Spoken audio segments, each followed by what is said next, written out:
guys, welcome back to Blazing Football. I have here Shivcharan with me. We are going to do the match review and the player ratings for the match Sheffield United versus Chelsea. Shiva looks quite happy after this match. Just kidding. Okay, you can get right into it. I'll give a disclaimer. Okay, just listen here. Like if you're a Chelsea fan and you're watching this video and you think I'm sounding very negative, that's exactly how I'm going to sound. So if you think that you are not up for it, just fuck off from here, because I'm seriously pissed. I'm seriously frustrated. I'm seriously fucked from the starting to the end of the match. So yeah, let's go right. Like even in the predictions video, I predicted Sheffield United will win this match. I thought it would be a 2-1, but it was a massive victory, 3-0, completely outclassed Chelsea in all three departments. So what are your initial thoughts on this match? There are no initial thoughts. We just played bullshit. That's all there is. I didn't think that we could play so bad. Like, I haven't seen this bad of a performance. Like, even when we played Man City 6-0, I think we had a chance in few places. Okay, but this absolutely shit. Like, the substitutions were bullshit. The players were shit. The players didn't have mentality. They didn't have anything. They didn't have the will to play. Like Sheffield United, we couldn't even get a cross inside. That's how amazing they were. And on top of that, they had Dean Henderson as the keeper. Look at us. Shit. Absolute shit. What do you think actually went wrong in this match? It was the mentality was wrong, or the players were not in their right mind, or whether the team which Lampard was wrong? What do you think? I think the initial starting lineup, I think I predicted it perfect. I think I told correctly only. I think Tammy Abraham was the only difference. And that's the team which has been working. Not like that is a team which has been working, and we've done pretty well. So I don't think there's a problem in the starting lineup, but except the starting lineup, everything else is absolute bullshit. Like mentality, like Tammy Abraham got 7 touches of the ball in the first half. He's supposed to be a center forward, it seems. Like, what is he doing? Like, seriously. And then Christian Pulisic, he's been saving us all season, disappeared. Willian, what is he doing? Showboating in front of Sheffield's defense. Counter-attack and win it. Willian, standing. Who the hell cares whatever you're doing? Like, Mason Mount was actually decent in the game. I don't know why he was subbed out. And, the best part out of all, the thing is Rudiger's substitution. Like, if a player is not playing well, if Tammy Abraham is not playing well... Kurt Zouma or Christensen, someone was injured, right? No one was injured? Someone was injured. That's why Rudiger came, I think. No one was injured. No one was injured. Okay. We were absolutely right. All right, okay. And then, like, Christensen had a small injury in the first 10 minutes of the match, and it was all right. Like, immediately he started playing and no injuries. Like, everything was absolutely fine. Like, basics, managerial 101 skills is that if a striker doesn't play well, substitute him out for another striker. That is what you do. If Tammy Abraham has only 7 touches in the first half, tell him to get the fuck out of here and tell Giroud to get inside. But no, we would like to play with 2 center forwards and then 2 left backs, 4 right backs, 6 goalkeepers. What strategy is this? What formation is this? Like 3-0, bro. See, actually, in the second half where Alonso and Rudiger came, I think. Those were the substitutions he made. But actually, I understood what he was trying to do, because the opponent had 3 at the back. So whenever you play against a 3 at the back, if you're not playing well, to cope up with them, the other team also goes to 3 at the back. That's when you can match the team out. So that's what he tried with Alonso coming as a left wing back. And I understand. Okay, listen. I understood that he was doing all. I think. Antonio Conte and all, I understand that strategy, okay. But we have Alonso, bro. Alonso. No, as a left wing back, and then Rudiger. Actually, he's like Rudiger was, I don't know, I have nothing to say about Rudiger, but the tactic which he tried to employ in the second half, I kind of understood, because that's how you cope up with a back 3 team. If your opponent is playing well at the back 3, to cope up with them, the opponent also goes with the back 3. Like similarly, when Arsenal played back 3 against whom it was last week, before Leicester, we were playing back, like the Leicester was the first half, they played bad. They had back 4. In the second half, they came with the back 3. They had an improved position and they kind of played well. So that's how you cope up. So I think it was right See, to come to the back three. I yeah, won't blame see, that. that's But what. definitely the players are See, not in the like motivated and they were not playing see, properly. okay, I understand that the substitutions were strategically right. Okay, Yeah. strategically they were probably right, but mentally, nope. Like with the players' mentality, I don't think it worked out well. And like Tammy Abraham played for 65 minutes or something, and in the 65th minute, Giroud came inside, like immediately a volley, and that volley was better than whatever Tammy Abraham did in the entire 65 minutes. Like no one stepped up, and then out of nowhere he substitutes Pulisic outside. Like Yeah, that was I'm one not thing. telling Lampard got his. Even I was kind of skeptical, thinking why Pulisic was taken out, because with his pace and his dribbling abilities, he can bring anything at any point of the game. Like he can just dribble and get a penalty. Like at least that threat will be there.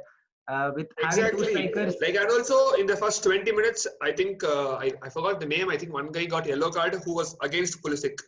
So like it was an added advantage.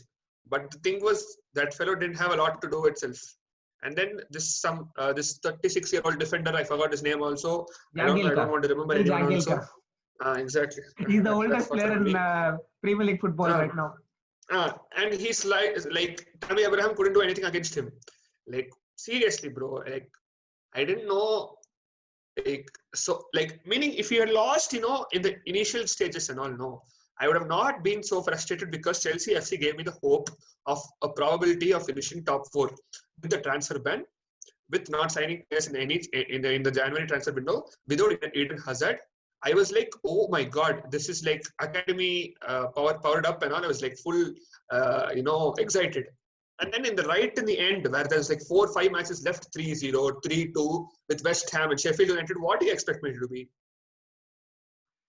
That's true. But see, what do you think about Jorginho's performance? He was given a very huge start on this game.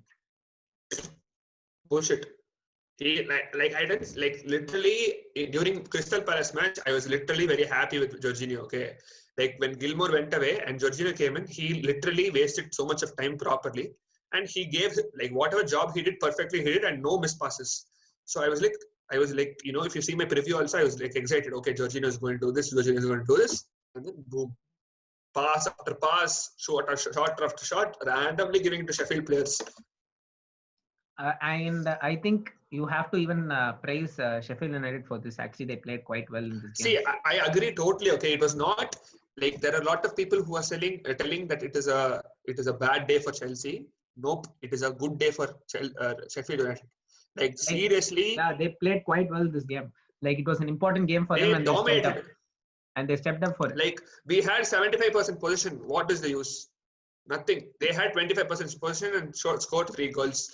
Like I think Chelsea FC should start considering playing counter-attacking football.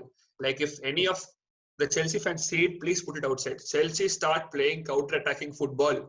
It works out well for us. It won the Champions League for us. Please start playing counter-attacking football. We have Pulisic, we have Willian, one of the fastest player in the league. And they play holding football. Like Tammy Abraham, if you give him the ball, no, he won't run with it. He'll stay with the ball, let the wingers go forward, because I don't think he believes himself as a striker. So yeah, Shiva, let's get right into the player ratings now. It's going to be quite interesting ratings you're going to give. So let's start with the goalkeeper. I'm supposed to be. I'm just telling. I'm supposed to be a very lenient, giver of ratings. Let's get right in. Yeah, let's start with the most goal save percentage goalkeeper in the Premier League, Kepa Arrizabalaga. I think he has 1.7% of save. I think I'll give him the same rating. I think 1 is more than enough. Okay, you guys started with the back 4. So the right back now, Reece James. He was okay in the beginning, but I think he actually played decently well, but still rusty here and there, no mentality. So 2. The next player, Christensen. He was okay, but I'm saying, if he plays one match well, the next match he has to play bad. I think that is Christensen 101. 2. Okay, the next player, Kurt Zouma. I didn't see much of him the entire match. 3. He's the better one of the lot, I guess. Left back Azpilicueta. Like I think Azpilicueta was decent the entire the season and all, but suddenly I think his left foot wouldn't talk to his right foot or something like that. He stopped running. His left passes and all went from Brahma Lane to Stanford Bridge. So I think I'll give Azpilicueta 1. The 3 midfield. Let's start with Ross Barkley. I didn't see him yesterday actually. Did you actually? I forgot that Ross Barkley played. So I'll give him a 1 for just putting on the number 3 in the front and giving 3 goals to the opponent. 1. Jorginho. The vice captain supposed to step up to the situation, but shit anyways. 2. Mason Mount. Actually, I didn't mind Mason Mount playing. Like the one thing I want to point about Mason Mount is the second goal which they scored. Actually, the position which was lost by Chelsea player was Mason Mount because of he actually tried to dribble from the Chelsea D, which he could have cleared it. It was his mistake which led to the goal. Like he also. See, I understand. Like I understand I'm not saying they scored because of that. After that, there was a defensive mistake. That is a different thing. But it led to the goal because of him actually. See, if you look at other players, no, and Mason Mount, I think Mason Mount made an impact in their half of the pitch. I don't think anyone else went to their half of the pitch except Mason Mount. Tammy Abraham just running here and there and pulling his hair, but Mason Mount went. So I'll give Mason Mount the highest 4. The front 3. Let's start with Willian. I don't know. He at least like decently had an intent to score, but he has to stop showboating. I think y'all or Tottenham, please just take him away from us. I don't want him in our club. Just take him away. I don't want. Like I understand he traces back very well.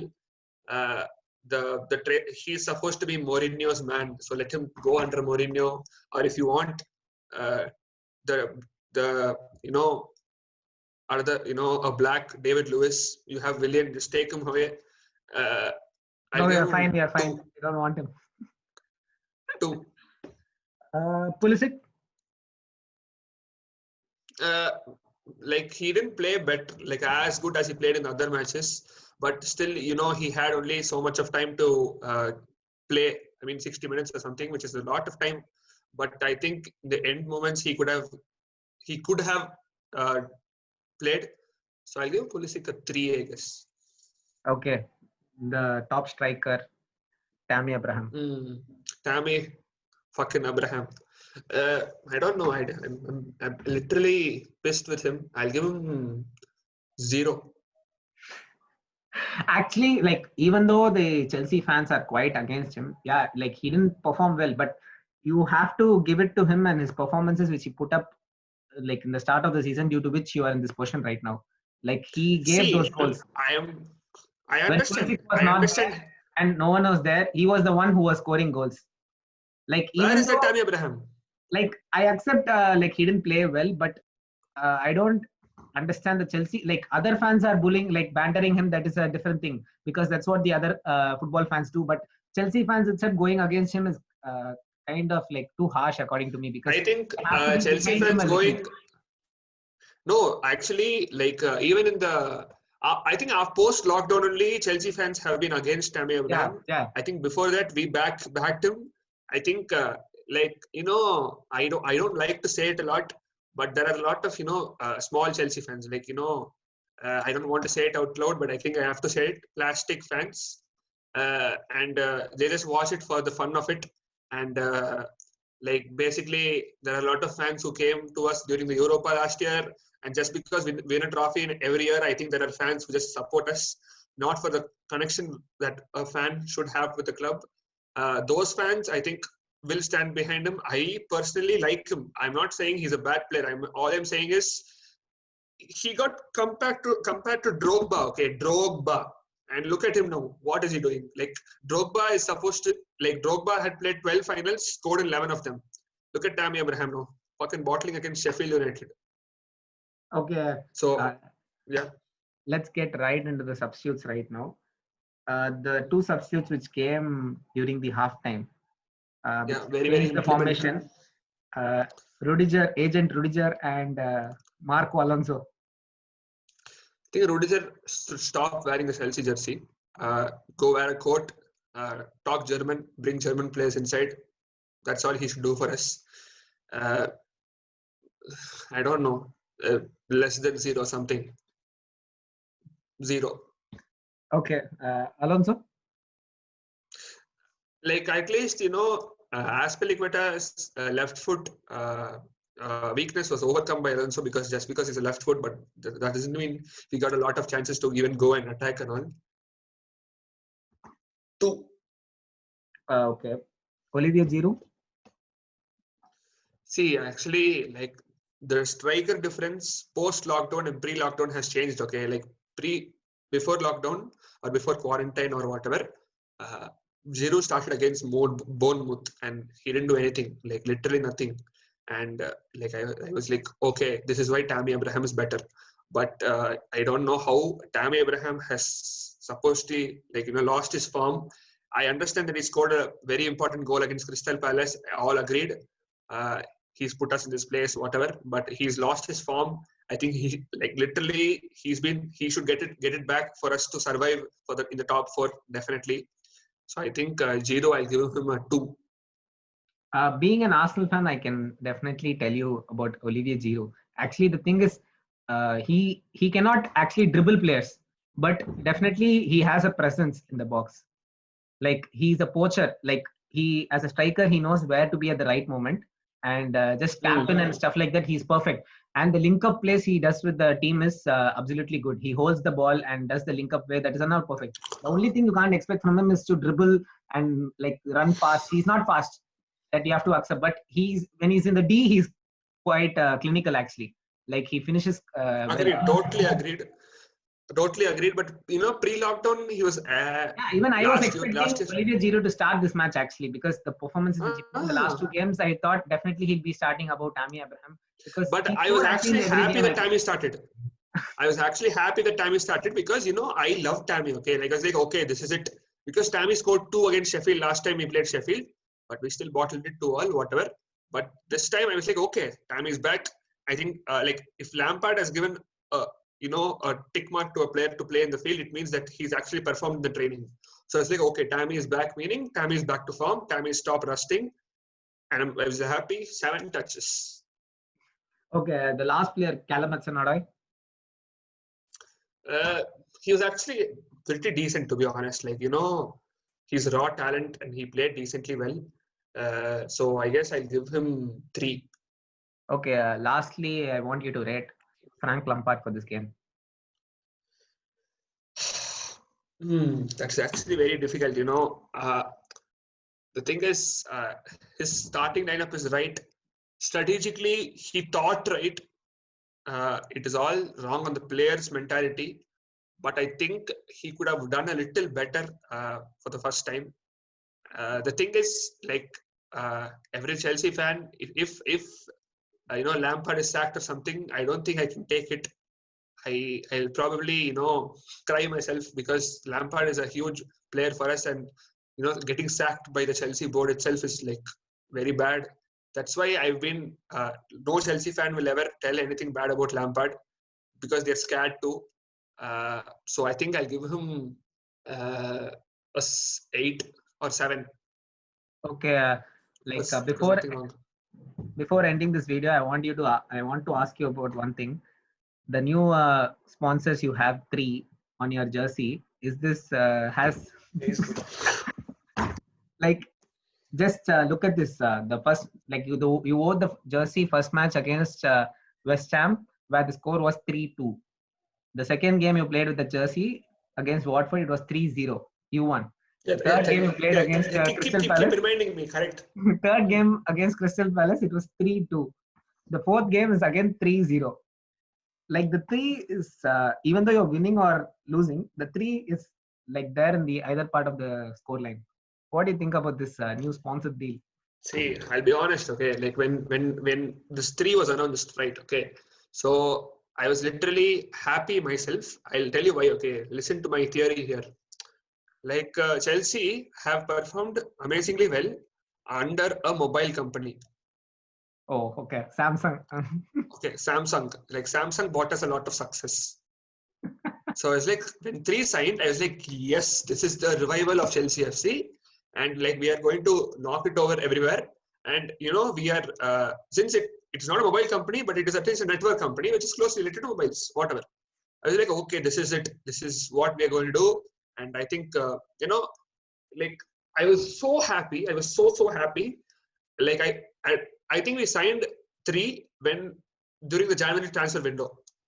And Chelsea put it a tweet saying, imagine waiting for 2 transfers and 3 comes along. Okay, so like I was like, okay, I mean, I was literally pissed for the January transfer season, but I was like, okay, all good. 3 came. Now this is the revival of Chelsea FC. And during the West Ham match, I was so hyped. I was like, okay, this is the first match. You know, like when people do something new for the first time, they'll expect to win. Okay, like Tottenham in their new stadium started with Burnley or something like that. Everything new will have to have a good starting. 89th minute. Yeah, I don't know who scored also. Yarmolenko, I guess. And then like, I don't know, like this jersey. I mean, see, the thing is, no, you can blame the jersey all you want, okay, but it was actually the player's mentality. It's not got luck to us. I'm just saying it's a kind of an irony. You're wearing the jersey and the scoreline is having 3. I don't know, man. Like when it was 2-0, right? So I was like, okay, like you know, okay, no, like I was like, we lost the match. It was done. So I was like, okay, just don't score one more. I can't take the 3 trolls. Boom, 3-0. You know, after that, I was thinking, please score one more, so that the 3 trolls won't come. And then this Moset also, like it was supposed to be 4-0. Moset missed one sitter. Like literally, he did everything perfect. The chip was also perfect. It was just off target. Oh yeah, that is I don't know. Like. So yeah, guys, that is his match review and the player ratings for the match Sheffield United versus Chelsea. He'll be with us again for the next week. So Maybe. please, so yeah, please like, share, and subscribe. Thank you.